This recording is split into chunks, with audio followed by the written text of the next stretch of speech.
partícipe de anomalías congénitas variadas en este sistema. Sus manifestaciones se pueden observar mediante la oftalmoscopía y se diagnostican con cierta facilidad porque las estructuras que se le anteponen son transparentes y permiten ver a través de ellas. ¿Cuáles son, Gabriel? Las estructuras que se anteponen y permiten ver a través de ellas. Empezamos desde adelante. Primera. Bueno, de adelante hacia atrás está el cornea, después del cornea, que es humor acuoso, pupila, cristalino y luego el humor vítreo. Son todas las estructuras que deben estar transparentes para poder observar la retina. O sea que la retina nos permite hacer exámenes directos de fácil acceso y podemos con ella diagnosticar enfermedades sistémicas. Además del estudio de fondo de ojo con los diferentes tipos de oftalmoscopios y sus diferentes tipos de filtros, nos sirven también para diagnósticos de ojos contrastados, o sea, estudios de ojos contrastados, las imágenes y los otros estudios, como ya sea la tomografía de coherencia óptica, la OCT, nos va a brindar, como habíamos visto en algún momento, cortes casi histológicos de la retina, sobre todo a nivel de la mácula y del nervio óptico.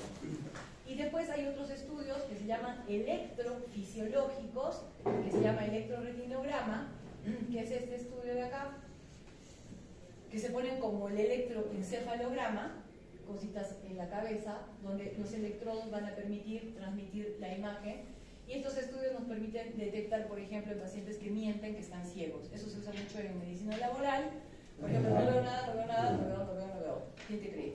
Entonces le haces este estudio, que se llama electroretinograma o potencial occipital evocado, y nos permite detectar si el paciente está ciego o no. Eso no hay forma de que te nieguen, que mientan, digamos. Y esta es la OCT, donde habíamos visto acá la tomografía, esta es la papila, acá tienen los vasos, acá estaría la mácula, y cómo la tomografía nos permite evaluar las diferentes, como histológicamente, todas las capas a nivel de la retina, en esa zona de la fobia. Pueden evaluar todas las capas de la retina, ahí estaría la membrana limitante interna, la fobia, y bueno, todas las capas. Acá estaría la coroides, entonces acá el vítreo, acá la coroides, a nivel de la fobia, de la mácula.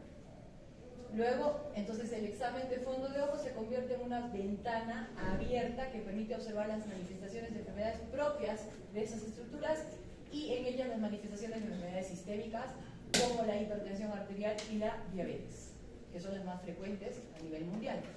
Entonces, recordando lo que observábamos con el oftalmoscopio monoocular directo, es que nos va a proporcionar una imagen directa, significa que es real. Tal cual veo, así está la imagen, no está invertida. La imagen es directa, como dice acá, es real, está magnificada a 14 diámetros y solamente nos permite observar hasta la línea celeste, que es el ecuador del ojo. Eso es el fondo del ojo. Y nos va a proveer una imagen de 2 a 3 diámetros de disco, ¿ya? O sea, la imagen que podemos observar del fondo del ojo es el tamaño de la papila 3 veces más, ¿bien? Luego tenemos la oftalmoscopía indirecta. Si quieren quédense afuera o si quieren entren por acá, para que pasen vergüenza. Por acá. La indirecta, por el contrario, la imagen no es real, es invertida, por eso dicen imagen virtual. ¿Por qué tan tarde, chicos? Sobre todo aquella que está conmigo en el consultorio. Yo estoy malita. Bueno, entonces con la oftalmoscopía indirecta, fíjense cómo se pone el casquito, el médico, observador. No es como la directa, él ve con los dos ojos, es binocular, no es monoocular, y la imagen es diferente, todo está invertido en la imagen que proyecta, ¿ya? Está magnificada también a 2 por 4 diámetros de la papila y permite observar sobre todo esto, hasta la hora cerrada, ¿sí? La hora cerrada, ¿para qué nos sirve observar hasta ahí la retina? ¿En qué pacientes? ¿En qué pacientes es importante ver no solo el fondo del ojo, sino hasta la hora cerrada? En pacientes diabéticos y en pacientes con miopías. En pacientes miopes. Entonces, en líneas generales, ¿cómo está comparativamente la imagen, el fondo, la estereopsis, hasta dónde ves, todo, en la diferencia entre cada uno, ¿no? La directa y la indirecta. Entonces, la imagen en la directa es poco brillante y de alta magnificación, todo está muy grande. En la indirecta la imagen es muy brillante y poca magnificación. Podemos ver máximo hasta 70 grados del fondo del ojo y en cambio en la indirecta se ve toda la retina. La estereopsis, no hay estereopsis. ¿Por qué no hay estereopsis en la imagen de oftalmoscopía directa? ¿Por qué no hay estereopsis? El sol es monocular. Exacto, Frederic, punto. No me voy a olvidar. Porque es monoocular, ¿correcto? Ya. Entonces, y podemos ver, hacer un examen directo cuando hay opacidades en los medios, es más difícil. En cambio, cuando hay catarata o cualquier cosa, hemovitrio, etcétera, con la indirecta, sí lo podemos llegar a ver todavía. ¿Bien? Y el campo visual, obviamente la parte que ves del paciente es 10 grados, 37 grados. Podemos hacer oftalmoscopía directa sin dilatación y con indirecta siempre tiene que estar dilatado. ¿Por qué? Porque se quiere ver hasta la hora hace rato, así que necesitamos una venta. Ya no retiras esa retinal. A ese ritmo. Ya, a ver. Hoy es 7, ¿no?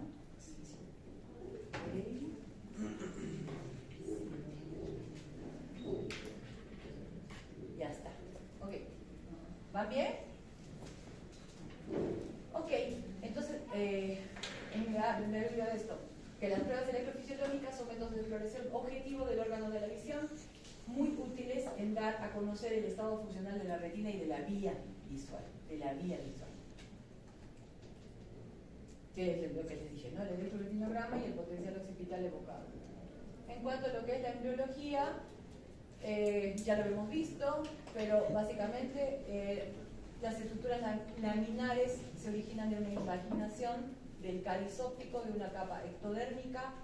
La capa externa se convertirá en el epitelio pigmentario y la capa interna en la retina neurosensorial. Como embriología,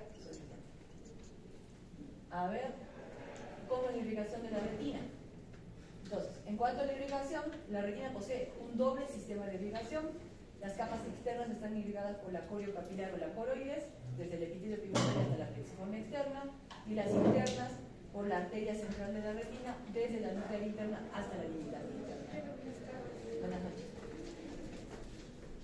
La arteria central de la retina es la que entraba por el centro del nervio óptico. Algunos me habían dibujado las arterias central alrededor del nervio externo. Y se dobla junto con la vena, que viene del lado temporal, atraviesa la lámina cribosa, descansa superficialmente sobre la cabeza del nervio óptico, o sea, de la papila, y está cubierta solo por la capa de glía, que es el tejido conectivo del menisco del hueso. Se divide en dos ramas, superior e inferior, que pasan a la retina. En cuanto a las ramas de la arteria central de la retina, son un grupo de 6 a 12 vasos pequeños, las arterias y las ramas, las arterias centrales y colaterales y las ramas terminales. Acuérdense de la superior e inferior, que se dicotomiza y que son terminales, o sea, no hay anastomosis. Hasta llegar a la hora serrata, donde terminan en capilares. ¿Bien? Bueno, acá tenemos la cabeza del nervio óptico, cómo entran las arterias. Acá podría llegar a distinguir una arteria de una vena. Sí se puede, por los colores y por cómo son los calibres, pero ya lo vamos a ver. Entonces, las ramas de la arteria central de la retina, del lado nasal, del lado temporal. Acuérdense que el temporal es donde está la mácula y el nasal es el otro lado, obviamente. O sea que este sería un ojo derecho. Entonces, siempre se habla, por ejemplo, en la cabeza del nervio óptico, de la excavación del nervio óptico y de del rechazo nasal de los vasos. Nasal, porque van hacia el lado nasal. Mientras más nasal están o más rechazados están, es porque ahí se sospecha, por ejemplo, unos signos de glaucoma. Y la región macular es irrigada por ramas de los vasos temporales, pero la fobia es esto, importantísimo, avascular. Entonces acá, la irrigación de la sistemas, el corio capilar que es prácticamente el 65-85%, y existe una arteria cilio-retinal que solamente el 30% de las personas lo tienen y les salva la vida, porque a veces tienen una obstrucción de la arteria central de la retina, chau retina, infarto, arteria cilio-retinal conserva la irrigación central y no se quedan ciegos. ¿Ya? Nada más es importante esto. A ver. La arteria cilio-retinal. Vista por el oftalmoscopio, es un vaso con origen en forma de gancho que va desde el borde externo del disco directamente hacia la mácula. 30% de las personas lo tienen. En cuanto a las venas retinales, siguen el curso de las arterias, son paralelas, pero en algunas áreas la vena cruza sobre la arteria. Entonces eso nos sirve justamente en los estudios de pacientes hipertensos, donde vamos a ver los cruces patológicos en los hipertensos, que son patognomónicos y nos indicarían el grado de hipertensión que tiene, de retinopatía hipertensiva que tiene el paciente. Como regla, el diámetro de la arteria es 2,3 o 3,4 con respecto al de la vena. Las venas no se anastomosan tampoco y al final forman un anillo incompleto cerca de la hora cerrada. Las venas retinales, la formación de la vena central de la retina por las venas retinales superior e inferior sucede a nivel de la lámina cribosa, descansan en el lado temporal de la arteria y la vena cruzan el espacio subaracnoideo juntas. Aquí la vena tiene un curso más largo que la arteria y perfora la dura madre más lejos del globo ocular. Acá. Las venas retinales comúnmente llegan directamente al seno cavernoso después de dar una rama a la vena oftálmica superior, que bueno, los diámetros ya saben que en la relación que tienen. Acá tenemos este dibujito que pasó.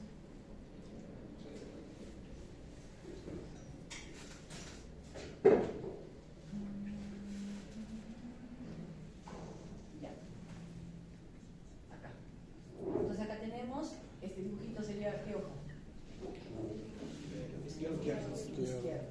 Entonces la parte nasal, la parte temporal, cómo se dicotomizan, a dónde van, cómo se subdividen, bla, bla, bla, y cómo se describe, cuando describen el fondo del ojo, ustedes tienen que poner, empiezan con la forma de la papila, la excavación de la papila, y cómo se ven las arterias y las venas, ¿no? Si se ven más adelante, por ejemplo, se pone en un viejito, se pone aterosclerosis senil generalizada, porque van a ver las arterias súper delgaditas, de otro color, y ya lo vamos a ver en alguna fotito. Y acá, ¿cómo se ve ¿qué sería esto? La mácula. La mácula. Esto es una angiografía. Después tenemos algo que es muy importante que se llama barrera hematogretiniana. ¿Ya? Hay dos barreras, exterior e interna. La exterior está constituida por el epitelio pigmentario de la retina. Esta va a bloquear la migración hacia el interior de las pequeñas moléculas desde el apoyo capilar hacia el espacio subretiniano. Anatómicamente, estas uniones incluyen una zónula adherente y una zónula ocludente adyacente al epitelio, y ambas situadas cerca del vértice de la célula y rodeándola. Esa es la barrera externa. Y la interna es básicamente el endotelio de vascular retiniano, que sería el endotelio capilar. El sitio de la barrera son las uniones estrechas especializadas que se llaman zónula ocludens y están entre las células endoteliales individuales. ¿Bien? Entonces la perfusión retiniana se logra mediante un sistema dual de circulación sanguínea que no se superpone. Para cada sistema existe una barrera hematorretiniana análoga a la hematoencefálica, y ambas barreras confinan incluso moléculas relativamente pequeñas debido a estas estrechas uniones sin fugas entre las células. Obviamente cuando hay pérdida de esta barrera, acá la tienen, la barrera interna y la barrera externa. Entonces, estas barreras van a permitir que no pasen depósitos, por ejemplo, cuando está alterada, ahí se iniciaría, por ejemplo, la degeneración macular. ¿Okay? Ahora, la mácula. La mácula está en el centro del polo posterior, en el fondo del ojo. Acumula carotenoides, por eso hablan de que comer mucha zanahoria hace bien, luteína y zeaxantinas. Hay una depresión en el centro que se llama fobia. Aquí las células neuronales son solo una capa y son los únicos fotorreceptores presentes que tenemos en la mácula, es los conos. Hay una zona avascular foveal, punto de máxima discriminación visual. Esta zona se nutre exclusivamente a partir de la coriocapilar. ¿Bien? Entonces acá tienen cómo se subdivide la mácula. Mácula, fovea, foviola y el perdón, ¿no? Y estaría ubicada a 4 milímetros temporal y 0.8 milímetros inferior al centro del disco. No está ahí mismo, recto. Está a 4 milímetros y 0.8 milímetros inferior al disco óptico. Aquí tienes las diferentes zonas de la mácula. Hay dos formas de clasificarlas, clínica y anatómicamente. Entonces tenemos acá lo que sería el umbo, la foviola, la fovea, el área parafoveal y la perifovea. Y los tamaños que tiene cada uno, pero no me importa la voz, para que sepan que existen todos esos. Y bueno, acá te muestra en este diagrama el desarrollo de la fovea. Acuérdense que nacemos sin ver. El desarrollo de la visión es prácticamente un estímulo que empieza cuando el paciente ve, o sea, cuando entra luz al ojo. Si cualquier cosa que obstruya eso no va a provocar que no haya un desarrollo de la visión. Entonces, acá, el área macular aparece al final de la 4ª semana de vida. La fosa foveal se forma tarde en la vida embrionaria y la madurez morfológica no ocurre hasta la edad que es posible obtener la agudeza visual 20/20 en los niños, que es más o menos los 7 años. La inducción de la fovea, de la fosa foveal, requiere obviamente de un epitelio pigmentario normal.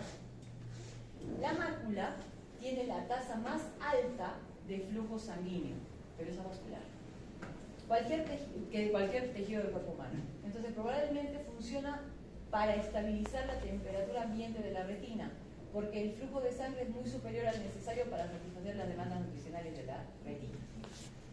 La mácula lútea rodea la fovea central, es amarillenta debido a la presencia del pigmento amarillo, que es la xantófila, y las células de la retina y sus evaginaciones, en especial las células gangliolares, se apilan a los lados de la fovea, acuérdense que es una sola capa, de modo que la luz llegue sin obstáculos a esta región, que es la más sensible de la retina.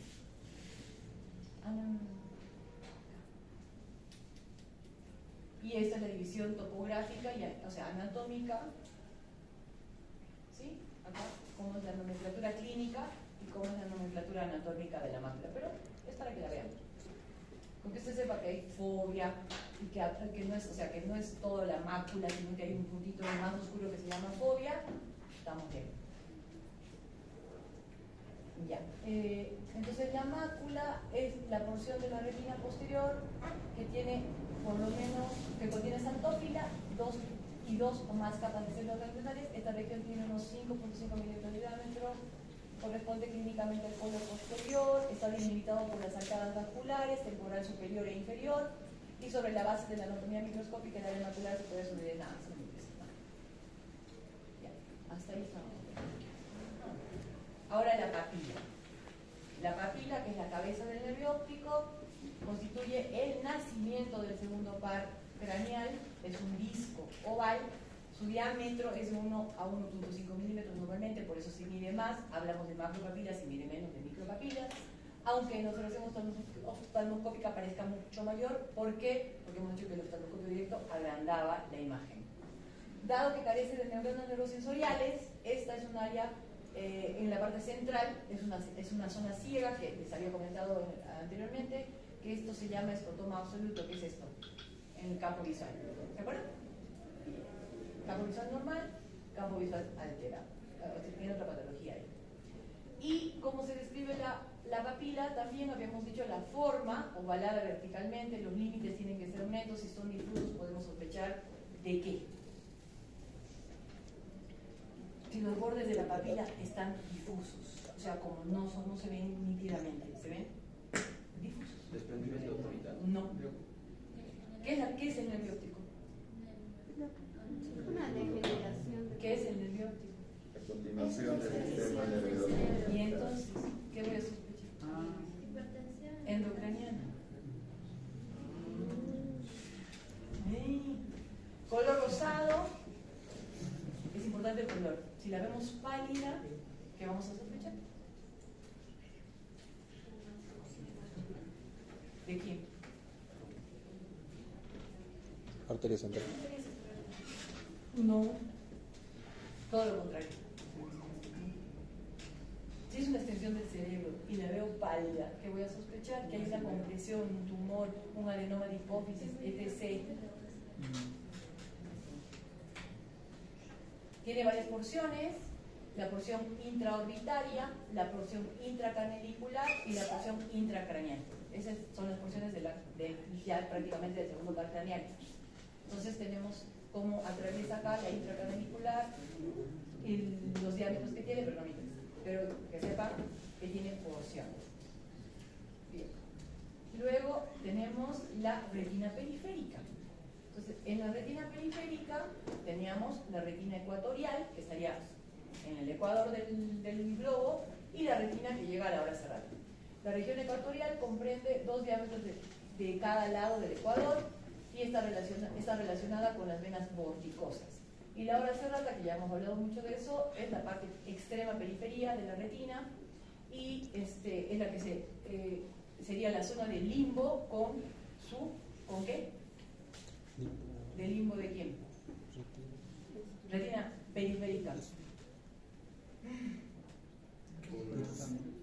¿Dónde está la retina periférica? Estoy preguntando. Ajá. ¿Dónde termina? Es como el limbo esclerocorneal, el limbo de la retina ¿con qué se continúa? Con el cristalino. Con el cuerpo ciliar.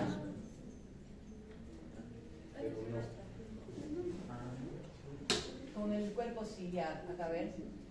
Hora serrata y hora serrata. Acá no se nota mucho ese grupo, pero es el límite anterior de la coroides, observándose por una línea circular y sinuosa que se continúa con el cuerpo ciliar y se sitúa por delante del ecuador a unos 6-7 minutos de la córnea. No me interesa esto. A ver, acá.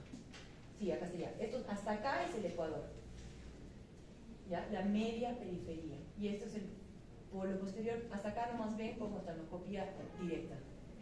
Y hasta acá con oftalmoscopía indirecta, que es la extrema periferia.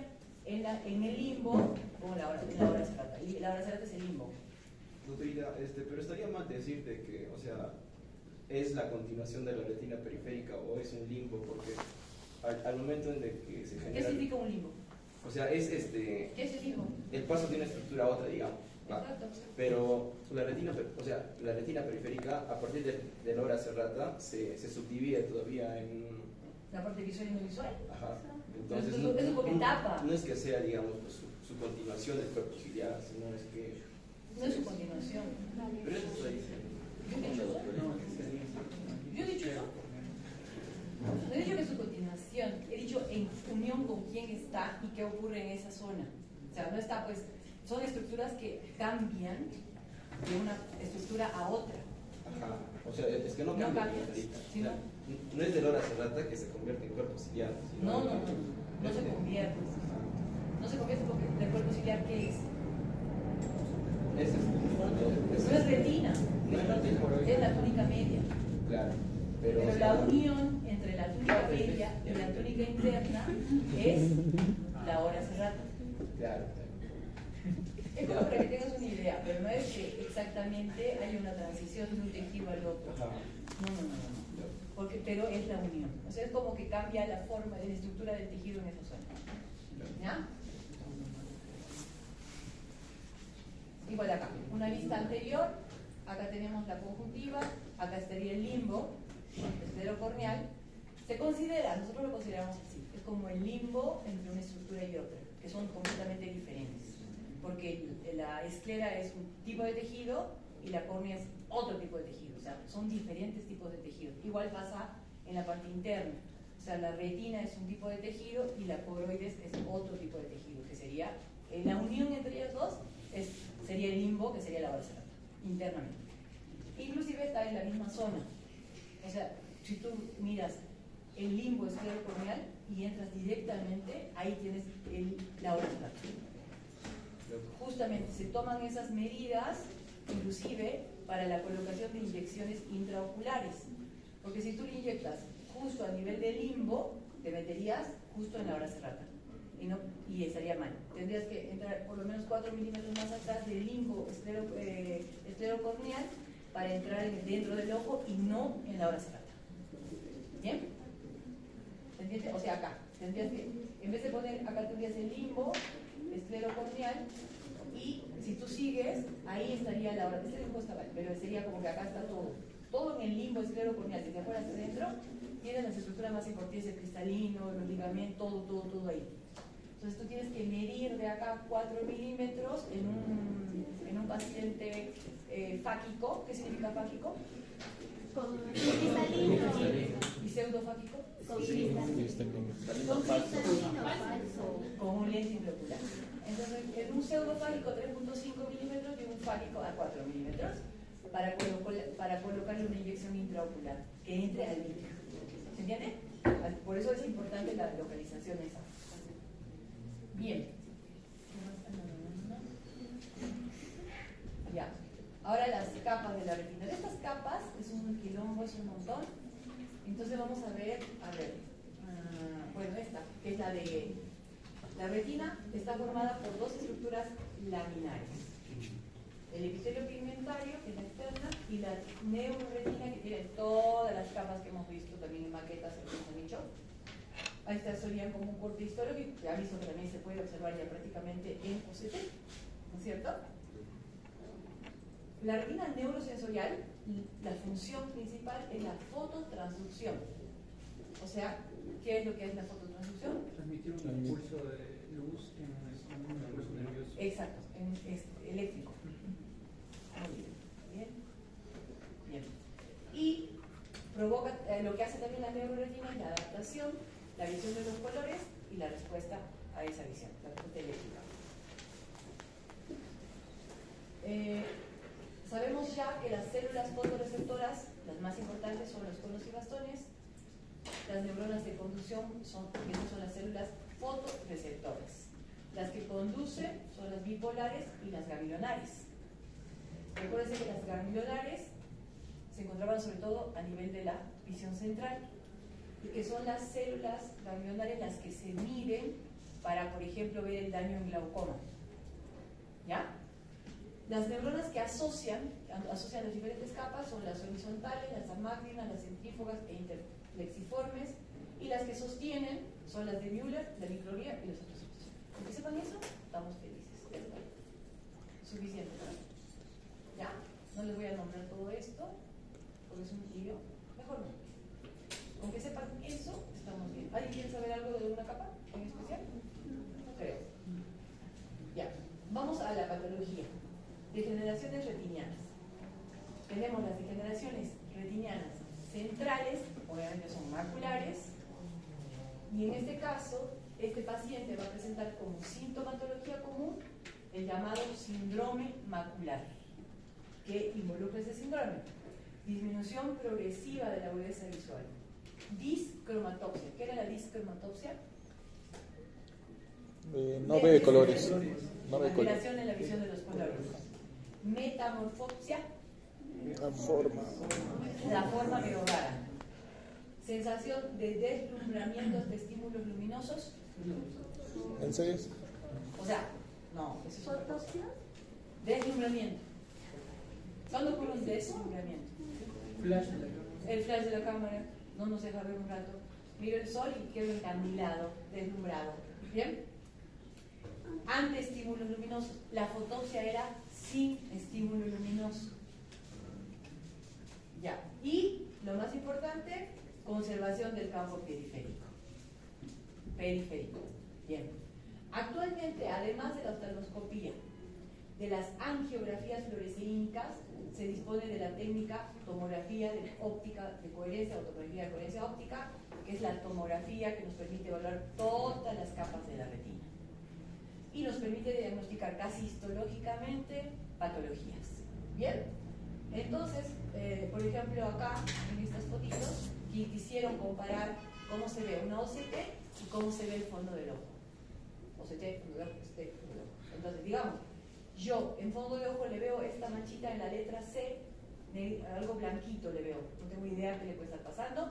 Sí le veo que el paciente tiene alteración de la grilla, porque es lo que nos sirve caseramente para evaluar la función macular. ¿Se acuerdan de la grilla de antes? Bien. Entonces yo agarro y le pido una tomografía. Entonces acá me va a decir, en la letra, en la A, una mácula sana. Bien. En la B, una drusa subfoveal. O sea que está ahí alterada la barrera hematocefálica y se está acumulando algo debajo ahí. ¿Bien? Eso es el principio de la degeneración macular seca. En la letra C hay cambios ya secundarios a una degeneración macular húmeda en esta. Esto que ven así medio más anaranjadito, se está formando una membrana entre las diferentes capas, ya está habiendo edema, o sea hay una alteración de la forma, ya no vemos la fobia, ya no vemos la forma, y eso se llama membrana macular. ¿Bien? Principio de degeneración macular húmeda. En la D vemos que no hay fobia, que está todo un hueco acá. Entonces, ¿qué sería esto? Un agujero macular. ¿Bien? En la letra E vemos edema macular. Generalmente en los diabéticos se ve muy frecuentemente esta imagen, edema macular. Acá podemos ver, por ejemplo, cúmulo de una sustancia que puede ser tranquilamente sangre, porque se ha roto algún vaso entre las capas de la ahí. Entonces, luego tenemos en la letra F la se llama coroidopatía central serosa. Es como que se han desprendido, como un desprendimiento de retina, pero a nivel de la mácula. Muy frecuente, pacientes por estrés, pacientes tipo, ¿saben lo que es el tipo A de pacientes? ¿En psiquiatría les han enseñado eso? No. Personalidad tipo A. Personalidad. ¿Saben lo que son los A, no? Los clusters. ¿Los qué? Los clusters. No sé, yo solo conozco por A. O sea, los que son obsesivos, A, B, C, son 3. Con TOC, obsesivos compulsivos, esos hacen mucho esto. Y esto es una membrana, como ven acá hay algo más anaranjado encima, como arrugando la zona de la mácula. Eso es una membrana epiretiniana. Entonces podemos ver, como han visto, diferentes tipos de patología con un solo estudio. ¿Bien? Muy interesante. Y después tenemos la degeneración macular seca, que es la más frecuente. Acuérdense que la degeneración macular está asociada a la edad. ¿Qué significa eso? Que todos vamos a tener degeneración macular con la edad. Pero acuérdense que hay patologías, enfermedades sistémicas que aceleran ese tipo de daño a nivel de la mácula, y obviamente que patologías pueden acelerar ese daño a nivel de la mácula. Diabetes, ¿qué más? ¿Qué más? Hipertriglicemia. ¿No? Perfecto. Entonces, todo lo que le quite oxígeno a la mácula va a acelerar la degeneración macular asociada a la edad. Entonces, es la causa más importante de baja visión bilateral, sobre todo en todo lado. Es una enfermedad multifactorial. Además del envejecimiento, va a haber factores, sobre todo con antecedentes familiares, eso sí influye mucho, y ambientales. ¿Qué factor ambiental creen ustedes que acelera la degeneración macular? No. No. No. Todo eso es superficie, hijo. Estamos en la mácula. Laborales. He dicho factores ambientales.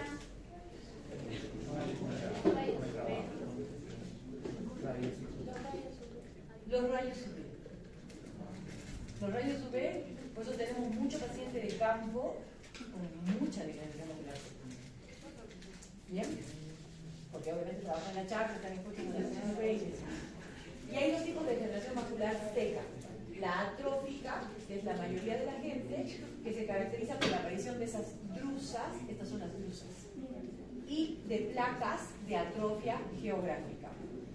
Las drusas son depósitos amarillentos, redondeados, de un material de desecho de la digestión de la parte externa de los fotorreceptores.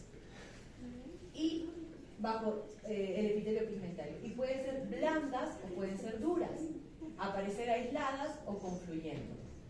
Entonces, mucho de ese tipo de características, blanda, dura, aisladas o confluyentes nos van a indicar el pronóstico de evolución de esa patología. La aparición de grusas grandes confluyentes indica mayor riesgo a la degeneración exudativa, o sea que puede pasar de seca a húmeda. En general, esta forma produce pérdida de la huella sexual más progresiva y suelen evolucionar a lo largo de unos años. Entonces, la húmeda es la más agresiva, acá tenemos la seca y la húmeda. La húmeda se ve como sangre, como blanco, no se ve así puntitos de amarillos. Y obviamente las etapas de la degeneración macular, hemos dicho que primero la metamorfosia, escotomas absolutos centrales y pierden la visión central. No quedan ciegos nunca. ¿Por qué? Porque tienen el resto de la retina para ver. Que ya sabemos que no es de la misma potencia, que el resto de la retina, la mejor visión que puede llegar a tener un paciente es la letra E, 20 sobre 20. ¿Bien? ¿Qué más?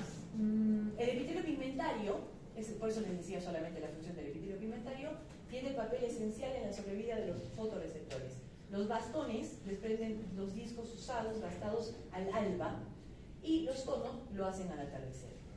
Estos discos son fagocitados por el epitelio pigmentario, que está en íntimo contacto con los segmentos externos de los fotorreceptores, y estos discos gestados son digeridos por la acción de enzimas y degradados para ser reciclados.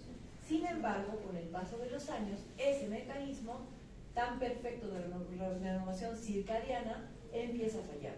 Entonces, las moléculas alteradas por el daño oxidativo, que obviamente el mayor daño oxidativo hay por la radiación ultravioleta, no son reconocidas por las enzimas y el material no digerido se acumula, y eso se llaman drusas dentro del epitelio pigmentario, y estos productos de degradación incompleta constituyen los gránulos de lipofucsina que se acumulan dentro del epitelio pigmentario. Entonces, acá tenemos algunas fotitos de una degeneración macular en fondo de ojo con una angiofluoresceína, con una retinofluoresceína. Esta es una retinografía color, así se llama, cuando se toma una foto del fondo del ojo. Retinografía color. Esto es podría llegar a ser una angiofluoresceína, o sea, un estudio con contraste. No se ve muy nítido, pero sí se ven todos estos puntos blancos que son atróficos. Y esta es una OCT.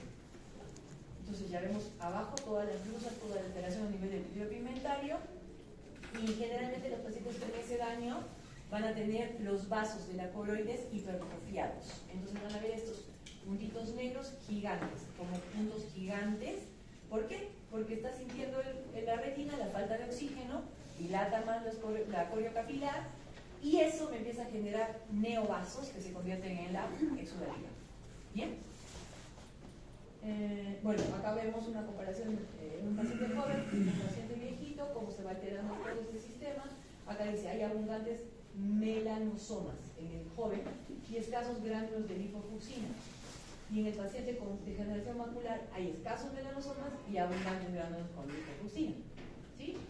Y entonces esto va a permitir la acumulación del material entre la membrana de Bruch y el epitelio pigmentario, conformando las drusas, que sería el número 7.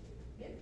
Y la membrana de Bruch está engrosada y en el paciente, obviamente, es como que hubiera una alteración en realidad de toda la función de intercambio, como hemos dicho, y esto va a permitir que se atrofie la zona, que cada capa de células se vaya volviendo más delgada, y eso nos lleve, obviamente, a una disminución de la visión como factor final. En algunos individuos, este proceso de envejecimiento se transforma en uno patológico y la acumulación de lipofucsina dentro del epitelio pigmentario es masiva, daña el funcionamiento de la célula y finalmente el material degradado en forma incompleta es expulsado fuera de la célula y se acumula. Eso es básicamente cómo ocurre el tema de la degeneración macular seca. Como factores de riesgo, ya habíamos nombrado bastantes, sobre todo todos los que tienen oxígeno, obviamente estarían involucrados también factores genéticos, habíamos dicho, la raza blanca, la gente de ojos claros, la obesidad. ¿Conocen este tipo de obesidad? ¿Cómo se llama? ¿Cómo se dice ese gordo que tiene panza dura? ¿Ah? Central. Central. Esa gente tiene una grasa metida entre los intestinos, metida entre los órganos. ¿Sabían? Es diferente tener la panza blanda a tenerla dura. ¿Sabían? Es un factor de riesgo tener la panza dura. el tabaquismo. Acá dice, ¿no?, que se ha calculado que las mujeres que fuman más de 25 cigarrillos diarios tienen un riesgo relativo mayor que los varones que fuman más de 20 cigarrillos diarios. Yo por eso fumo 20. 25. La exposición a la luz es difícil de cuantificar, obviamente. Algunos estudios demuestran que la exposición al sol, obviamente sin filtro, también es un factor de riesgo, mucho para la seca. Y la obesidad, la abdominal y el sedentarismo también son factores de riesgo para la seca. El índice de masa corporal mayor de 30 y no sé qué, bueno, los ojos claros, la gente blanca, bla, bla, bla. Las brusas. Ahí tienen las diferentes formas de brusas. Habíamos dicho que se podían ver como blandas o como duras, como confluyentes, como aisladas. Tenemos aisladas. ¿Parecen blandas? Parecen duras. Duras. Están amarillas. Ajá. Y a ver estas. Blandas y confluyentes. Entonces, ¿cuál de las dos fotos mayor riesgo de vida húmeda?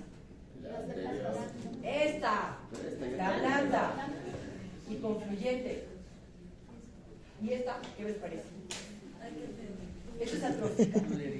Esta es atrófica, o sea, ya no tiene prácticamente visión central. Así se ve el fondo del ojo. Ok, entonces ya han visto. La húmeda. Miren la húmeda. Habíamos dicho que por tanto seco, el cuerpo empieza a sentir la falta de oxígeno, entonces acá se ve bien clarito esta. Ahí está. La coriocapilar empieza a sentir la falta de oxígeno, entonces genera que ingresen neovasos a la zona de la mácula, y esos neovasos son de mala calidad. O sea, yo en castellano les explico como que está desesperado por oxígeno, entonces la fabricación del neovaso es rápida, que no le alcanza a fabricarlo bien, y esas paredes son frágiles, se rompen rápido o filtran rápido líquido, y eso genera el fluido subretiniano. Y eso genera el edema, que sería la degeneración macular húmeda, sobre una base de seca. En el fondo del ojo se ve así, como unas hemorragias, como una membrana, algo que no está bien. Exudativa. Entonces la forma húmeda o exudativa es menos frecuente, gracias a Dios. El 10% de los pacientes con seca pueden presentar neovascularización en algún momento de su enfermedad. Es más grave. ¿Por qué cree que es más grave? Que la seca. Húmeda. Seca. Va a generar un desprendimiento de la paciente. ¿Pero por qué sería más grave? Porque se te va a desprender la retina. ¿Ahí se desprende la retina? Pero si no con un síndrome compartimental, algo así de fácil. Puede crecer. Esa es Puede comenzar a crecer más, mientras más sea el sangrado. Sangrado. Por eso se llama húmeda. No, pero digamos si esa capita filtra sangre. Claro. ¿Pero por qué es más grave? Porque puede llegar más rápido a la mácula. No, si todo está ocurriendo en la mácula. Ya no se absorbe. Ya no se reabsorbe. ¿Qué le importa a la gente si le baja la visión? ¿Que le baje poco a poco o bruscamente? Poco. Poco a poco se supone que es menos grave. Ya, la cosa ocurre así. Como se vuelve húmeda de la noche a la mañana, si el paciente, como ya no ve bien, ve más o menos bien, si no se ha dado cuenta, el cuerpo lo va a desinflamar, pero más seco todavía. ¿Se entiende? O sea, va a haber más atrofia, más cicatriz. O sea que las capas que están alteradas ahí no se van a volver a la normalidad, sino se van a cicatrizar. Entonces le va a bajar más la visión central. Ahora, si el paciente se ha dado cuenta, uno puede hacer tratamiento. La húmeda tiene tratamiento. La seca tiene tratamiento con vitaminas, antioxidantes, bla, bla, bla, luteína. Pero la húmeda, en cambio, se colocan antiangiogénicos y yo puedo hacer desaparecer todos esos neovasos y hacer que el paciente recupere su visión a lo que estaba. ¿Bien? ¿Se entiende? ¿No se entiende? Joel, ¿no se entiende? ¿No me entiende? ¿Quién no me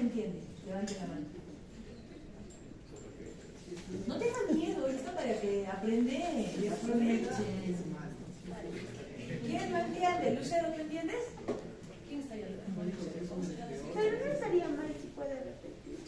Estaría mal. Claro que estaría mal, yo perdería mi tiempo. ¿Qué cosa no entiendes? Menciona que la humedad Es más grave que la seca. porque esta se va a curar y va a generar lo que es estas cicatrices. Y le va a No, yo digo que la húmeda es más grave que la seca, porque la húmeda, si no te das cuenta a tiempo, no la húmeda tiene tratamiento, la seca no. Si la húmeda, tú te has dado cuenta de que ha bajado tu visión, ¿no es cierto? Más, tú puedes hacerte un OCT, una tomografía y ver qué ha pasado. Si tú ves que hay esos neovasos, ese edema, bla, bla, bla, tú tratas eso con antiangiogénicos intravítreos. Y tú haces que se restablezca de alguna manera, se desinflame con tratamiento y no el cuerpo lo desinflame.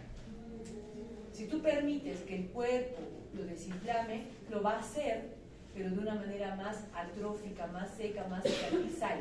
¿Qué quiere decir eso? Que las capas no van a volver a su forma normal, sino se van a secar todas las capas juntas como una cicatriz grande. Y eso le va a provocar una peor visión. ¿Me entienden? Por eso es peor la húmeda que la seca. ¿Ahora me entienden? ¿No me están entendiendo bien? ¿Tú, Fidel? ¡Fidel! ¿Entiendes o no? ¿Se entiende o no se entiende? Que explique. Por eso les digo que es más importante detectar a tiempo la exudativa que la seca. ¿Bien? Y acá tenemos cómo quedaría, si no te has dado cuenta, una cicatriz disiforme, se llama. Todo está atrofiadísimo ahí, entonces fíjense que el área de la degeneración va a ser más grande, entonces peor visión periférica va a tener. A que tenga yo una simple degeneración macular seca como la anterior, ¿cómo estaba? Como estita. Ahora sí se entiende o no se entiende. Vale. Ajá. Y cuando hay cicatriz, o sea, ¿cuál es, digamos, ya la medida que yo puedo, Ya no hay. ¿Qué podría hacer? Rehabilitación visual. cirugía Me lo para mandas. eso, ¿no? Me lo mandas para que yo lo revise. Pero ya sabes, mientras más periférica tenga yo la visión que rehabilitar, menos a calidad de agudeza es. Bien, mientras más próxima a la mácula estoy, mejor puedo llegar a ver. Pero si estoy ya con una atrofia gigante, sí voy a seguir viendo, pero la calidad no es tan buena. Ya ni veo ni la E, digamos. ¿Bien? Ya. Era por eso.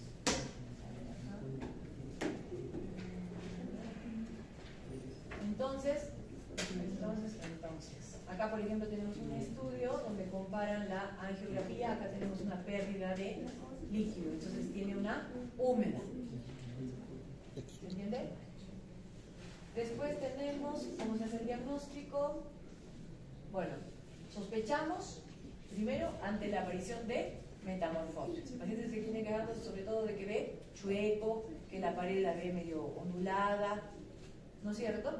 Empleamos la grilla de Ansler, de tal modo que el paciente percibe que las líneas están interrumpidas o están torcidas, y esto se llama metamorfosis.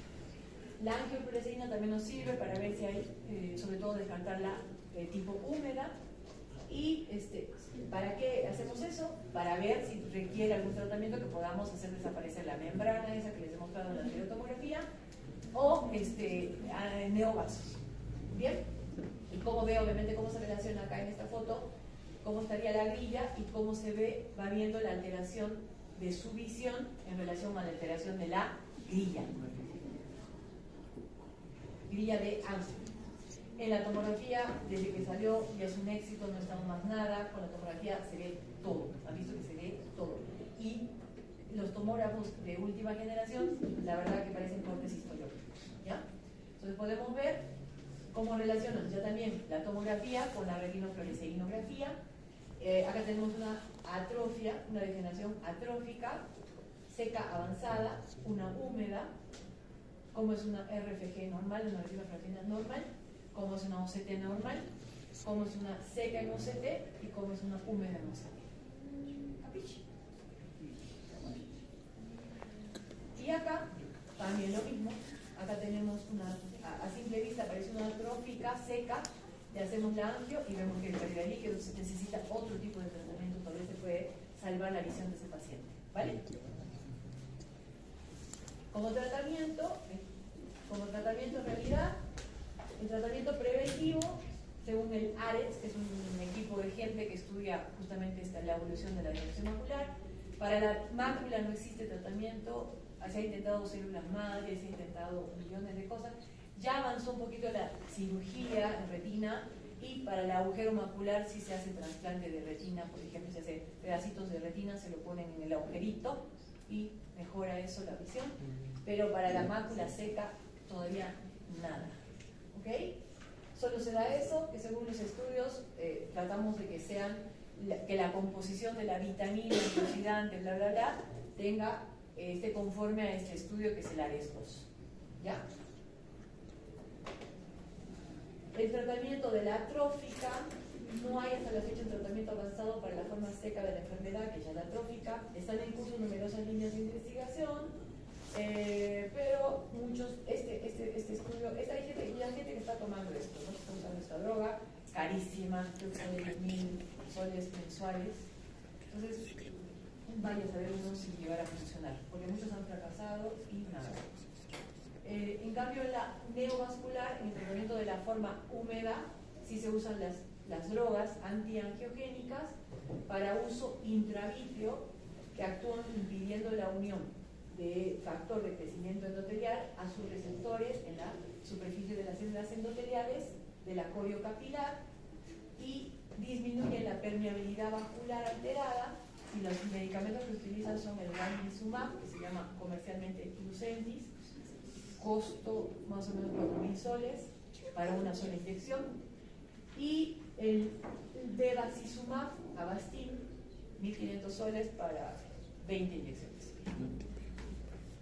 que es el más eficaz. Se descubrió de casualidad, de hecho, porque se utilizaba para cáncer de colon y veían que la gente con cáncer de colon mejoraba la agudeza visual. Y así se descubren las cosas de medicina, ¿sabían? Todo de casualidad. Entonces es más barato, más accesible, pero mucha gente, tú le pones por ejemplo, el Avastin, 1, 2, 3 dosis, controlas como OCT, ves si desapareció la parte húmeda, los neovasos, bla, bla, bla, y si mejora la agudeza visual, y si no mejora, haces switch, o sea, tienes que cambiarte a Lucentis o a un corticoide, hay también corticoides intravítreos, y bueno, y se va viendo la cosa que se hace de todo para que la gente no pierda su visión central. Y así se coloca.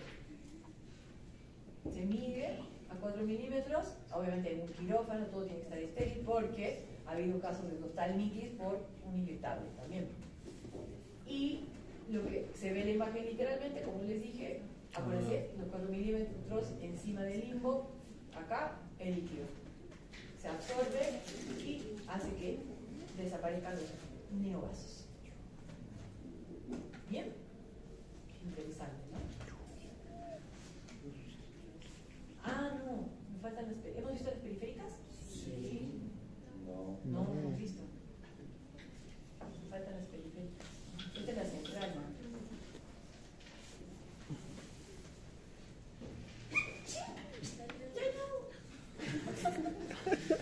Todo bien, con ganas. Ya. Las periféricas adquiridas son las degeneraciones que son de causa involutiva y muy frecuentes entre la población general, sobre todo en los miopes. Las más importantes son las que pueden dar lugar a la formación de agujeros o desgarros en la retina. Hoy hemos tenido una paciente nosotros con eso.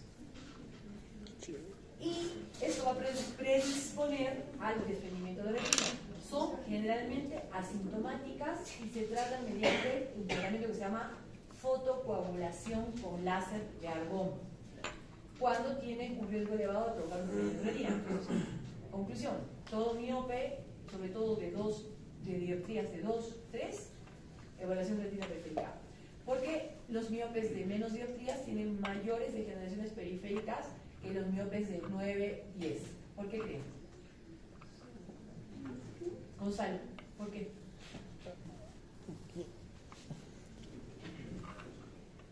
Ni idea.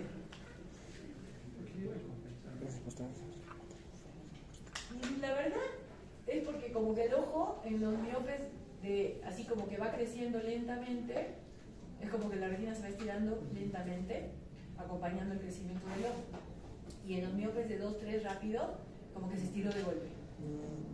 Entonces, miope de 2, 3 tiene mayores degeneraciones periféricas con riesgo elevado de rendimiento retina que un miope tiene degeneraciones, pero esas degeneraciones no están asociadas al desprendimiento de retina como los otros. Entonces vamos a ver cuáles son las degeneraciones asociadas al desprendimiento de retina. Entonces tenemos millones de degeneraciones periféricas. Entonces ahí van a ver adherencias vitreoretinales, degeneraciones de diferente tipo, o sea, diferente forma, que se llaman degeneración empalizada. Tenemos la de baba de caracol, degeneraciones latiz, agujeros atróficos, tenemos retinosquisis, blanco sin presión, es un blanco en la retina y se llama sin presión porque no apreté el ojo para ver el blanco. Si yo aprieto el ojo para ver el blanco, se llama blanco con presión, así, son de las. Después tenemos, por ejemplo, este ya es un desgarrito en herradura y atrofias corioretinanas difusas. Corioretinanas significa que no hay ni coroides ni retina. Se ve la esclera. ¿Bien? Entonces tenemos diferentes tipos de degeneraciones, las que son en el fondo del ojo, en la hora serrata, se van a ver así. Degeneración latice, estas son como... Degeneración latice es como que se auto-cicatriza la retina y no se rompe. ¿Se entiende? Se estira, se estira, se estira, se autocicatriza con pigmento y se llama degeneración latice. Después tenemos estas degeneraciones que se ven como una baba, que es una baba de caracol, así se llama. Degeneración baba de caracol. Acá. Es considerada como una forma de degeneración latice y frecuentemente asociada a ella tiene la apariencia de un escarchado de la retina, consiste en bandas de copos de nieve confluyentes, a veces llevan agujeros, bla, bla, bla. O sea, en castellano, puedes ver millones de tipos de degeneraciones, lo que tienes que tratar de ver es si ese tipo de degeneración requiere un tratamiento preventivo para que no tenga en un futuro un desprendimiento de retina. Entonces, paciente con degeneraciones periféricas con riesgo alto de desprendimiento de retina. ¿Quiénes serían? Bien, segundo. Es caso clínico.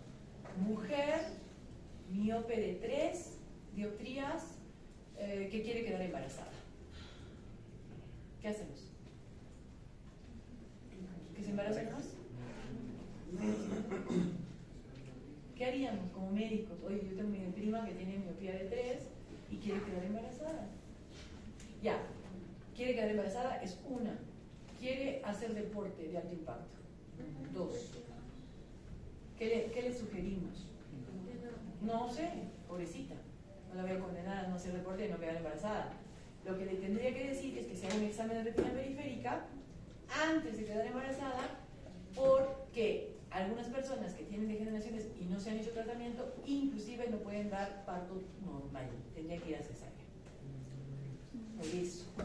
Segundo, personas deportistas que quieren hacer deporte normal, que se haga el examen de retina periférica, tiene riesgo a desprendimiento de retina, que es la fotocoagulación láser, deporte normal. ¿Bien? Se previene antes de que tenga un desprendimiento de retina.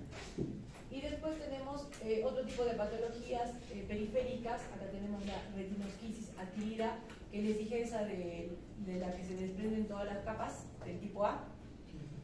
¿De acuerdo? Es como que tienen un desprendimiento total en la zona central de todas las capas de la retina, del epitelio pigmentario.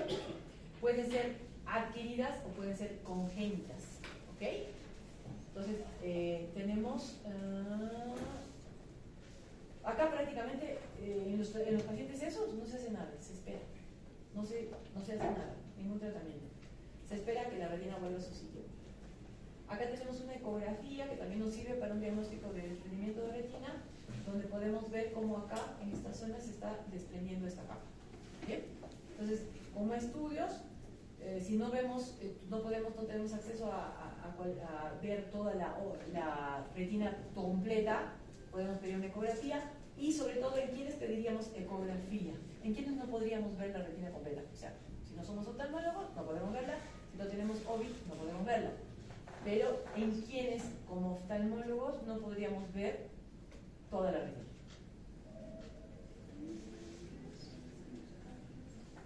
¿Sí me has dicho? En un paciente que no tenga los medios transparentes. Ejemplo, cataratas totales. Entonces le pido una ecografía. ¿Bien? A ver acá. Acá estamos, los blancos sin presión y compresión. Son asintomáticos. Bueno, acuérdense que todas las degeneraciones a veces vienen mezcladitas, no es que una sea específica. Esta sí es muy interesante. Entonces, eso es una enfermedad, ¿sí? Se llama retinosis pigmentaria. Básicamente son pacientes que sí son hereditarias. El curso de los dos ojos es lento, pero es progresivo. Generalmente puede empezar en edad escolar y pueden quedarse ciegos a los 40 años. La forma más frecuente se debe a una alteración de los bastones, que puede presentarse aislada o asociada a otras malformaciones, como la polidactilia o el síndrome de Laurent-Moulbel. Muchos casos se deben a mutaciones en el gen de la rhodopsina. Entonces, en castellano, todos los pacientes que tengan patologías genéticas, ¿qué sería lo ideal en un paciente que quiere tener hijos y tiene esa patología? ¿De qué tipo? De retina. No sé, tengo la enfermedad. ¿Puedo tener hijos? ¿Debo tener hijos? No siempre. Depende si la enfermedad está ligada al X, al Y, si va a ser de transmisión directa. O sea, entonces para esos estudios se llaman estudios genéticos. Entonces hay gente, para que sepan, médicos que estudian esa especialidad. Entonces tú lo mandas nomás y le dices, oye, ándate y hazte el estudio genético. Si tu mujer y tú tienen tal gen, de cajón que vas a tener el hijo así, no lo tengas, adopta. Pero si tu mujer no y tú 50-50, ¿me entiendes? O sea, hay que saber cómo manejas una enfermedad genética. ¿Bien? Hay enfermedades que son horribles y que, obvio, mejor no tengas ni medio hijo. Pero... Entonces, esto de la sintomatología en estos pacientes, clínicamente mala visión nocturna, se llama hemeralopía. Y esclerotomas anulares, son como los glaucomas. Según cómo se presente la patología, el fondo del ojo se ve así. Estos son cúmulos de pigmentos, ¿sí? Y la alteración de la visión de los pacientes es ceguera nocturna, visión túnel, pérdida de visión central o disminución de la visual. Depende del grado de la enfermedad. ¿Qué más se llama esta cosa? Son como osteocitos, le dicen en la retina, ¿ya? Estos signos son como osteocitos. Si ustedes van a ver alguna vez eso, ya como alguna vez vimos eso, es una alteración del pigmento de la retina relacionado con esa retinosis pigmentaria. Pacientes llegan a la ceguera, llegan a la ceguera. Entonces, paciente familiar que yo tengo, o paciente cualquiera, que yo ya sé que tiene esto, ¿qué le indicarían ustedes preventivamente?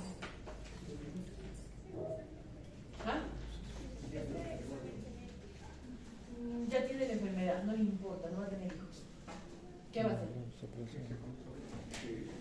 Va a quedar ciego. La presión, no vi la presión. Le va a cambiar la vida, va a quedar ciego. Estoy acostumbrado. Pues no sé. Exacto, que vaya aprendiendo cosas para que cuando se quede ciego no se quede tan inútil. Yo lo mando a braille. Mientras vea, que aprenda cosas. Piense. Y después tenemos la patología ya relacionada a la miopía degenerativa o patológica, que son los ojos que nunca se detienen, en crecimiento. Habíamos dicho que tienen menos riesgo de desprendimiento de retina, pero tienen más riesgo de atrofias. Entonces, por ejemplo, la papila se ve así, oblicua, se llama tilde papila. Esto se llama atrofia chorioretiniana peripapilar, que lamentablemente está del lado temporal. Y si se estira la retina en el fondo del ojo, ¿qué puede tocar? La mácula. ¿Quién ha dicho eso? Yo. Muy bien. La mácula. ¿Y qué pasaría si la miopía le toca la mácula? Y se ve así el fondo del ojo, con parches. Papila pálida, angiosclerosis bastante marcada y atrofia coloretiniana peripapilar y en parches dispersos en el fondo del ojo, afectando la mácula. ¿Bien? Perfecto. Y la miopía, estas degenerativas, también nos pueden provocar a nivel de la mácula esta mancha que se llama mancha de Fuchs, que es el área de atrofia que queda con secuela tras una membrana neovascular, o sea que los miopes también pueden hacer maculopatías húmedas y se le puede colocar un anti-VEG, ¿sí? Un antiangiogénico y podemos mejorar la visualización del paciente. Las degeneraciones periféricas predisponen al paciente a sufrir desgarros. Estas lesiones pueden poner en marcha un desprendimiento de retina regmatogénico, así se llama. Y acá tienen un cuadrito entre la relación entre las miopías y los diferentes tipos de patologías oculares que generan, según los grados de dioptrías. Entonces tenemos desde glaucomas hasta, obviamente, según la dioptría, qué riesgo tiene ese paciente de tener catarata, glaucoma, desprendimiento de retina y maculopatía diabética. Eso les sirve mucho como para orientación. ¿Ya? ¿Qué más? Bueno, obviamente, pacientes miopes, magnos, hay que revisarlos periódicamente la retina con la pupila dilatada, si no, no podemos ver una cerrata, y evitamos complicaciones viendo el fondo del ojo, si hay una membrana neovascular o si tiene algún desgarrito para prevenirlo con fotocoagulación láser. ¿Bien? Esas son las degeneraciones periféricas. Después tenemos el desprendimiento del vítreo posterior. ¿Ya? ¿Quieren hacer un 5 minutos de descanso? Sí. Ya vayan a ver. 5 minutos, pero son 3:30.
¿Qué?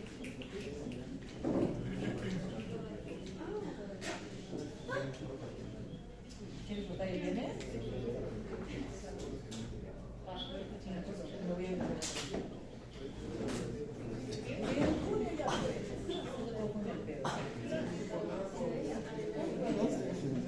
A ver,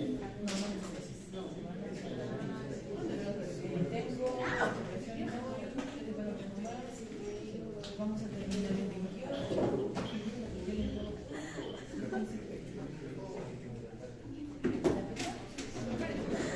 Regala, ya que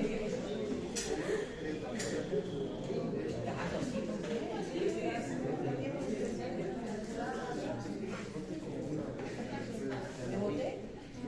Ah, te voté. Solo me quedé una vez y después voté. ¿Una vez?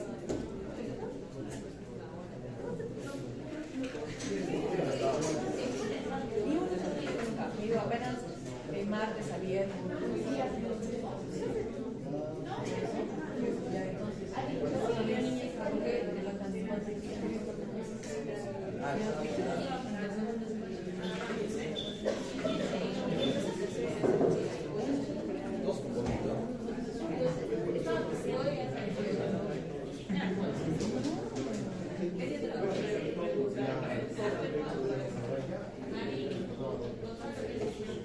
Porque la institución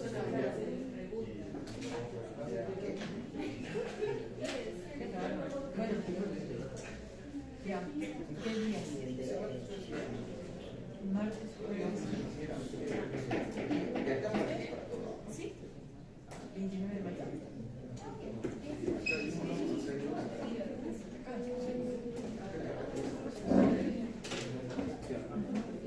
Jueves.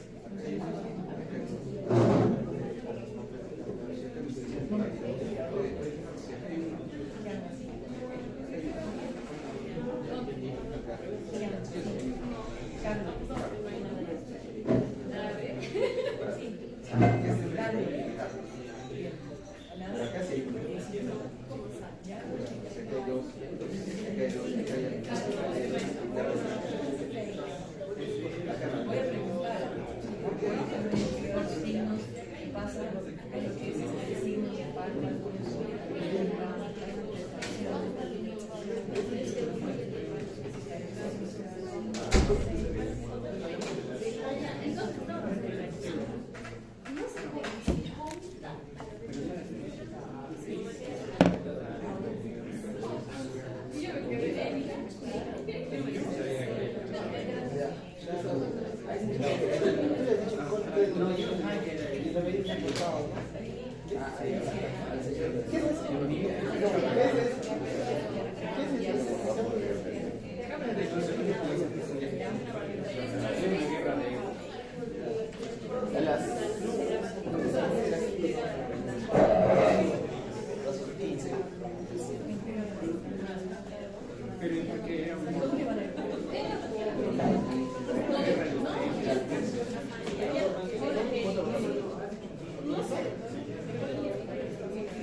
Pídele, lo que te dije ayer, 4 soles acá por si quiere venir.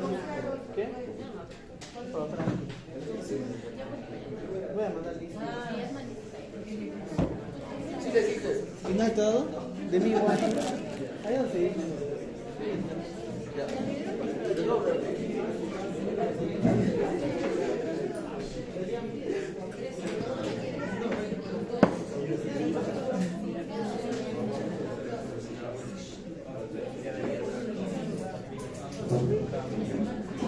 No, tú a ti te van a dar. Sí, sí, sí. Claro.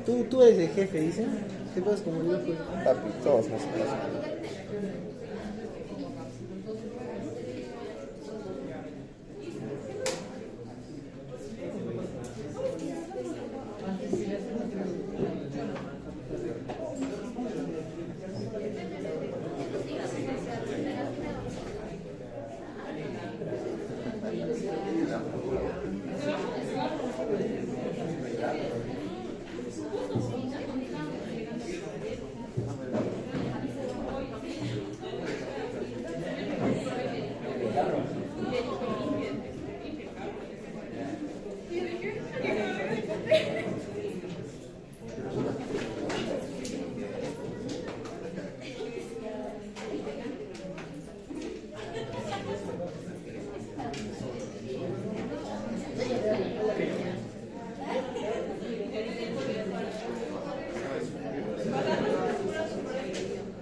negra, man.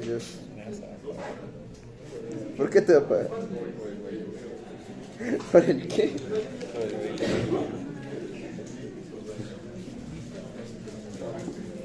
No está grabando. Altamirano. Presente.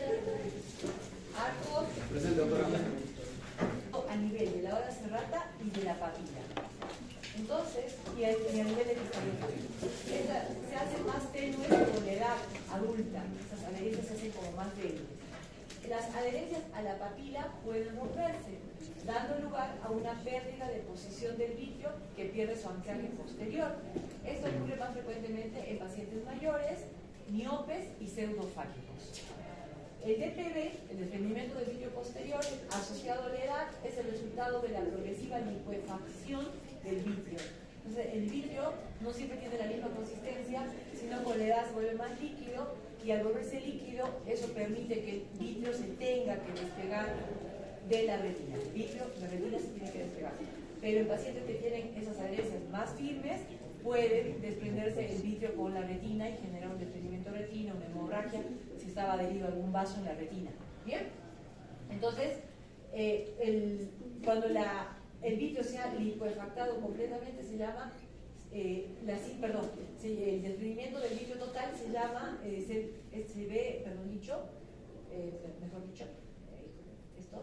se llama anillo de Weiss. Este es el desprendimiento completo del vitrio de la papila. Todas las personas que ya tienen esto ya están libres de pecado, o sea, ya no van a tener riesgo de desprendimiento de mácula o de retina, porque ya se ha desprendido. ¿Bien?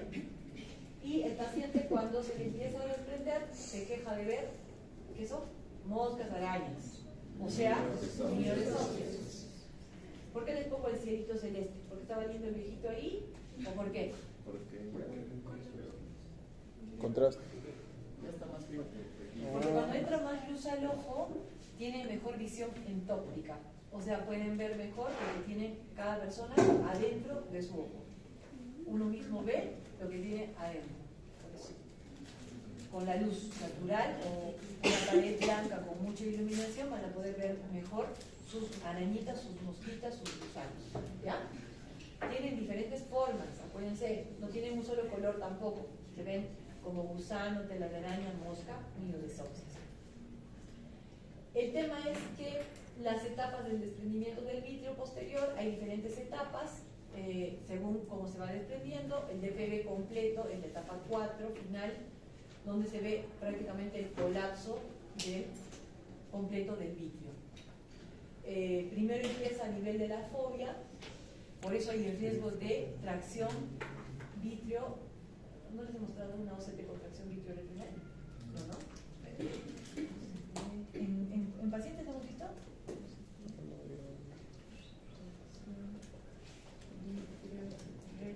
Entonces hay el riesgo de tener con esta tracción un agujero macular. Ahí está. ¿Saben? Está traccionando, no se ha terminado de despegar y puede romperme la fobia y generarme un agujero macular completo. ¿Bien? Ahora sí lo capto. Luego también me puede provocar un desprendimiento de retina según la adherencia que tenga a nivel de la hora cerrada. Ya, y como es lo que vemos, miodesopsias de tela de araña, miodesopsias difusas como muchos gusanitos, o si ven el anillo de Weiss, van a ver como una mancha negra que se mueve con el movimiento del ojo. Hay gente, hace poquito hemos tenido un paciente, no sé si ustedes estaban, algunos de ustedes, pero un paciente que se había operado hace años de catarata, estaba muy bien operado, pero ¿qué le puede pasar a un paciente que se quita la catarata? Si se quita la catarata, tiene mejor visión entóptica. ¿Por qué? No tiene nada que le tape la luz al ojo. Entonces, ¿qué le va a pasar? Va a tener mejor visión de sus miodesopsias. Entonces, mucha gente se opera la catarata y dice, ay, veo mosquitas, ¿por qué me opera la catarata? Veo mosquitas. Entonces, a este paciente no se le ocurrió mejor idea que irse a hacer un tratamiento para las mosquitas, que también existen. Se hacen con láser, es como que tú le estás mirando la mosquita y le disparas con el láser como para sacarla del eje visual.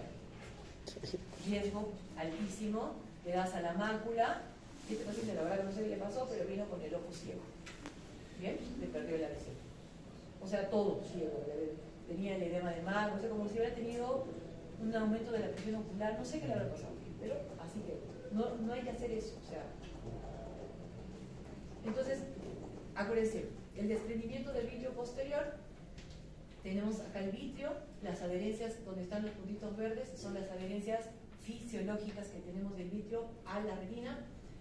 Entonces, la involución del vitrio puede provocar una falla en las adherencias, depende de dónde está muy adherido, sobre todo si es paciente miope, si tiene alguna alteración a nivel de la retina, y esto nos va a provocar cuando se desprende las mionesopsias, y si está muy adherido, por ejemplo acá ven como un sangrado que ven en la parte roja, puede provocar junto con el desprendimiento del vitrio un desgarro en la retina y aparecen las fotopsias. ¿Sí? Y si sigue el desprendimiento, vamos a ver telón, cortina negra. Esa sería como la evolución de un desprendimiento de vitrio por retina. Entonces, acá te dice, ¿no? Normalmente el vitrio cortical se encuentra unido a la membrana limitante interna en los siguientes lugares. Base del vitrio es la parte más fuerte de adherencia. Margen del disco óptico está bastante fuerte, en la fobia está un poco débil y a nivel de los vasos periféricos está más débil. Entonces, ¿de dónde más me puede romper donde están las zonas más fuertes? ¿Bien? Y las consecuencias del desprendimiento, desgarros, desprendimiento de retina, agujero macular o hemovitrio, si rompe un vaso de la retina. Perfecto. Anillo de Weiss, agujero macular, ya les mostré. Y en cuanto al desprendimiento de retina, que ya más o menos ya tienen una idea importante, va a ser la separación de la retina neurosensorial de la capa externa de la retina, o sea, del epitelio pigmentario. Este último queda adherido a la coroides porque esta es la zona más laxa, y el desprendimiento del epitelio pigmentario de la retina puede suceder en ciertas circunstancias como la degeneración macular asociada a humedad, donde alguien me había dicho del desprendimiento de retina. Bueno, ahí sí existe el desprendimiento de retina por la degeneración macular húmeda. Y las formas clínicas del desprendimiento de retina tenemos regmatógeno, cuando hay un jaloneamiento físico de la retina, o sea, hay un agujero o algo que provoque ese desprendimiento. Luego tenemos, sobre todo si hay degeneraciones como desgarros, etc. Y acá se ve, tenemos un desgarro de retina, acá está el epitelio pigmentario. Entonces, si es superior el desprendimiento, más rápido es la evolución. ¿Por qué? Por gravedad. Exacto. Entonces, el líquido subretinal empieza como una, ¿cómo se llama? Diserción de aorta. Disección de aorta, que se separa la capa, igualito, como una disección de aorta, porque la sangre va metiéndose entre las capas de la aorta y va disecando. Disecciones, ¿no? Disección de aorta. ¿No? Igualito. Entonces, el líquido subretinal va separando la retina y la evolución es más rápida. Ahora, el pronóstico depende siempre de si todavía está adherida a la mácula o si se ha desprendido todo hasta la papilla. Si tenemos todavía adherida a la mácula, tenemos un buen pronóstico de que se opere de la retina, vuelva a su sitio y que el paciente vuelva a ver. Si se ha desprendido la mácula, entonces ahí importa el tiempo que ha pasado hasta que se ha vuelto a operar, hasta que se ha logrado operar, porque pierde función. Entonces la retina se vuelve sin irrigación, se vuelve como un celofán que aunque lo pongas bonito, no vuelve a ver. ¿Bien? Y la traccional le teníamos la regmatógena, entonces esto va a ser por tractos fibrosos y generalmente se van a relacionar a pacientes con diabetes, donde tienen dentro de la retina hemorragias, exudados. Esos hemorragias exudados en la retina son tóxicos, la retina no aguanta sangre, entonces empieza a generar inflamación y la inflamación genera los tractos fibrosos, y los tractos fibrosos generan que se jalonee por todo lado y se empieza a desprender por cualquier parte de la retina. ¿Bien? Y el exudativo, que es este, donde ven que hay algo como adentro que está empujándole la retina por encima. Entonces puede verse, por ejemplo, en las maculopatías húmedas, un desprendimiento a esa zona exudativo. Entonces tenemos reumatógeno, traccional y exudativo. Y el tratamiento obviamente va a estar vinculado a la enfermedad de base.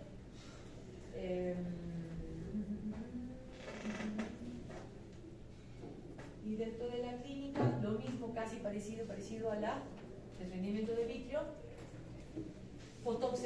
Las fotopsias son más importantes ahí, porque las fotopsias ya nos están hablando de que hay un jalonamiento de la retina, porque le está pasando como electricidad. Ahora, si hay afección macular, obviamente vamos a ver las metamorfopsias, micropsias, o que son como que chiquitito. Otros síntomas pueden ser, inclusive, cuando un paciente viene con siempre hay que le tomo yo la presión ocular, porque si el desprendimiento es total, la presión del ojo es 0, aunque yo no lo vea. Entonces, y si hay obviamente hemovitrio y etcétera, y no me deja ver la retina, podemos sospechar un desprendimiento de retina. Entonces acá tenemos como que han unido varias fotos, y donde se puede ver acá cómo se está. Acá está el desgarrito ese y se está empezando a disecar la retina. ¿Y cómo ve una persona con desprendimiento? Moscas, destellos, cortina, distorsión de imagen. Depende, este es sobre todo cuando es desprendimiento a nivel de la mácula. Diagnóstico y pronóstico, obviamente, como les dije hace ratito, va a depender de la mácula. Acá. El pronóstico depende de dos factores: precocidad del tratamiento y de que la mácula esté o no afectada. Mácula O se llama.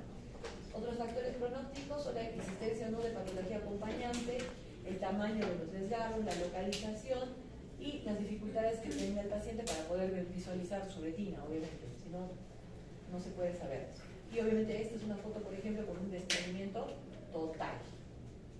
Y apenas se ve el nervio óptico, rosadito ahí, no sé si la mácula está afectada o no. Y si se desprende la retina y se queda así, el ojo se llama tisis bulbis. O sea que un ojo que con el tiempo, al no tener nada que lo tenga en forma, se empieza a volver pasa de uva. Y ojo común en oftalmos, que estéticamente se pueden poner una prótesis, etcétera, pero ya obviamente son ojos ciegos no dolorosos.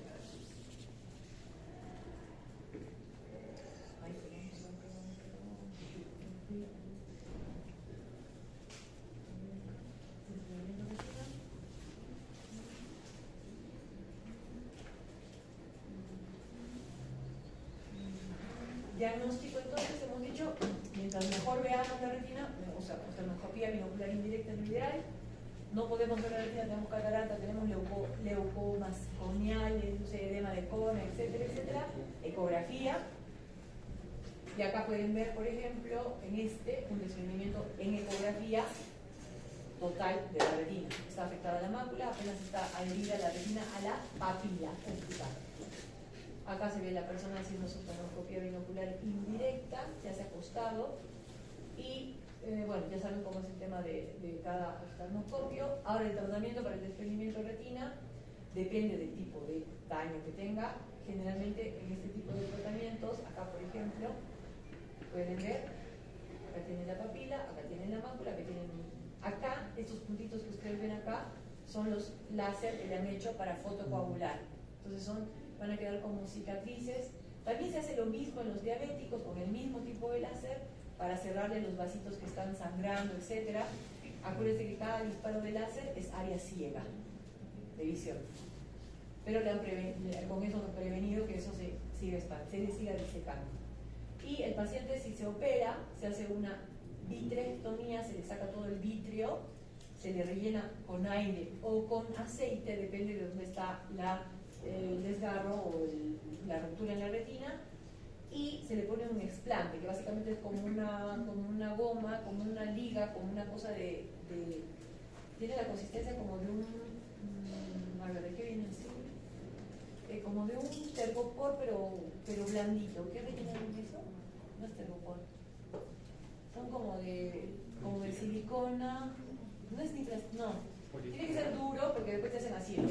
Te lo apretan así, como para que se salga el líquido entre las capas de la retina. Lo exprimen, se llama explante. Es un explante escleral. Lo exprimen al ojo para que se pegue las capas de la retina en la zona donde estaba rota. ¿Se entiende? Y sacando el vitrio lo sustituyen con tamponadores. Los tamponadores pueden ser, como les dije, aire o silicón o aceite. Dependiendo, por eso le digo de dónde está localizado, y después del paciente, por ejemplo, tiene que estar boca abajo, este le puesto aire, para que el gas haga el efecto de apretar las capas y unirse a la retina. El aire, por ejemplo, se va solo, no se reopera el paciente, pero no puede viajar por lo menos 18 días en avión por el aire, tiene que quedarse, si se opera en un lugar ahí, o en Lima, allá, no puede viajar. Si es aceite puede viajar, pero necesita una reoperación a los 8 meses, o sea, ya también una extracción del tamponador, otra vez quirófano, y otra vez te lo cobran. Y entonces ahí tienen más o menos cómo se meten los aparatitos dentro del ojo para hacer la vitrectomía, y con esos mismos aparatitos se rellena de aire o de aceite. Entonces esas son las cirugías en general que se hacen de la retina. ¿Bien? ¿Alguna pregunta? Ya está, terminamos. Aquí. Perfecto. Voy a empezar a entonces, nos queda pediatría, esta, y una clase que van a dar las chicas virtual, ¿no? ¿Cuándo da? El viernes 10.